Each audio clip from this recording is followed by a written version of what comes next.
సోమవారం అనగా 2026 జనవరి 5న doctor BR Ambedkar Konaseema జిల్లా మలికిపురం మండలం ఇరుసు మండలంలోని ఓఎన్జీసీ మోడిఫై బావిలో గ్యాస్ లీక్ జరిగి భారీగా మంటలు చెలరేగాయి. ఈ ఘటనపై అధికారులు దర్యాప్తు ప్రారంభించారు. అయితే ఆ గ్యాస్ లీకేజ్ ఎలా జరిగింది, దానికి గల కారణాలు ఏంటో ఈ వీడియోను చూసి తెలుసుకుందాం. మోడిఫై బావిని 1993లో గ్యాస్ ముడి చమురు ఉత్పత్తి కోసం ప్రారంభించబడింది. తర్వాత భూగర్భ జలాల స్థాయి పెరగడం వల్ల ఉత్పత్తి నిలిపివేయబడింది.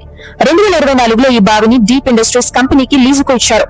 ఇప్పుడు ఉత్పత్తిని తిరిగి ప్రారంభించడానికి వెల్ సర్వీసింగ్ మరియు రియాక్టివేషన్ పనులు జరుగుతున్నాయి. గ్యాస్ లీక్ ఎలా జరిగిందో తెలుసుకుందాం. బావి లోపల ఉన్న గ్యాస్ ను వెలికి తీసేందుకు రాళ్లను చీల్చడానికి నియంత్రిత పేలుడు పద్ధతిని ఉపయోగించారు. కానీ గ్యాస్ పీడనాన్ని తక్కువగా అంచనా వేసినందున పీడనం ఎక్కువగా ఉండటం వల్ల గ్యాస్ అకస్మాత్తుగా బయటకు వచ్చింది. బయటకు వచ్చిన గ్యాస్ ను నియంత్రించేందుకు కిల్ మడ్ మరియు హెవీ డ్రిల్లింగ్ మడ్ పంపించారు. కానీ పీడనం ఎక్కువగా ఉన్నందున అది ఫలితం ఇవ్వలేదు. తర్వాత అత్యవసర భద్రతా పరికరం బ్లోఅవుట్ ప్రివెంటర్ ను ఉపయోగించి బావిని మూసే ప్రయత్నం చేశారు. కానీ గ్యాస్ పూర్తిగా ఆగలేదు. ఆ సమయంలో యంత్రాల నుంచి వచ్చే స్పార్క్ లేదా ఘర్షణ వల్ల మంటలు చెలరేగాయి. సంఘటన ప్రాంతంలో సుమారు 600 మీటర్ల పరిధిలో ఎలాంటి నివాసాలు లేకపోవడం వల్ల ఎవరికి ఎలాంటి గాయాలు లేదా ప్రాణ నష్టం జరగలేదు. అయితే డీప్ ఇండస్ట్రీస్ పరికరాలు, వాహనాలు, స్థానిక వనరులు మరియు కొబ్బరి చెట్లు మంటకు ఆహుతయ్యాయి. అంచనా ప్రకారం ఆస్తి నష్టం కొన్ని కోట్ల రూపాయల వరకు ఉండవచ్చు. మంటలను అదుపులోకి తెచ్చేందుకు ఢిల్లీ, ముంబై నుంచి ప్రత్యేక బృందాలు ఘటనా స్థలానికి చేరుకుని చర్యలు చేపట్టాయి. సంబంధిత శాఖలు ఘటనపై దర్యాప్తు కొనసాగిస్తున్నాయి.